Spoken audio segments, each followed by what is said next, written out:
ایک میں نے پینٹنگ شروع کی، مجھے یاد تو نہیں تھا کہ میں نے کب کیا، مگر میں نے اس کے پیچھے دیکھا تو اس پہ 2024 اگست لکھا ہوا تھا.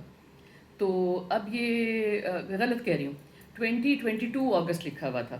تو پھر 23 آیا، پھر 24 آیا، پھر 25 آ گیا، اب اگست آنے والا ہے. تو میں سوچتی تھی کہ یہ میں نے کمپلیٹ کیوں نہیں کی. پینٹنگ میں نے بنا لی تھی، اس کا بیک گراؤنڈ رہتا تھا، تو میں نے ایک اپنے پرانے ٹیچر کو، ان کو میں نے کہا کہ آپ یہ ذرا بتائیں گے کہ مجھے کیا بیک گراؤنڈ بنانا چاہیے. تو انہوں نے مجھے ایک کوئی کپڑے کے ٹکڑے کا رنگ یا پینٹنگ ٹیوب کا رنگ انہوں نے مجھے بھیجا کہ آپ اس کو یہ بیک گراؤنڈ بنا لیں. تو میں کنونس ہی نہیں ہوئی. ان کو تو میں نے کچھ نہیں کہا، وہ مجھے کہیں کہ آپ نے یہ بہت اچھی بنائی ہے، جب آپ کمپلیٹ کریں گی تو آپ مجھے تحفے میں دے دینا. میں نے کہا ٹھیک ہے.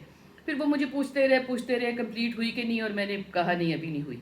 ابھی 2025 جولائی کی بات ہے کہ چونکہ میں چیزوں کو آدھی جو چیزیں ہوتی ہیں، کوئی لکھنا ہو یا پینٹنگ ہو، تو میں سامنے رکھ دیتی ہوں کہ نظر پڑتی رہے اور اس کے بارے میں بندہ سوچتا رہے.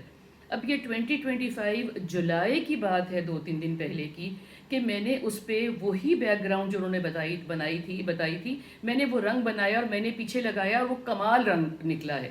وہ تو مجھے دوبارہ موقع نہیں لگا، اس کا ایک کوٹ ہوا ہے کہ رہ گیا. یہ بات میں نے پچھلے تمہید اس لیے باندھی ہے کہ کچھ چیزوں کو اگر آپ نظر کے سامنے رکھیں گے، کچھ آپ کی کوئریز ہیں، کوئی آپ کے ابہام ہیں، کوئی سوالات ہیں کسی شخص کے بارے میں، کسی کتاب کے بارے میں، کسی واقعے کے بارے میں، اور کسی آپ کے دل کی سوچ کے بارے میں، اس کو آپ سامنے جب رکھتے ہیں نا، تو پھر آپ کو سوچنے کا موقع ملتا ہے. بھلے جتنا بھی ٹائم پڑ جائے، جلدی کے فیصلے نہیں کرنے، چیزوں پہ سوچن دان لگانا ضرور ہے، بیکاز سوچنے سے ہی صحیح فیصلے جو ہیں اس پہ شخص پہنچتا ہے.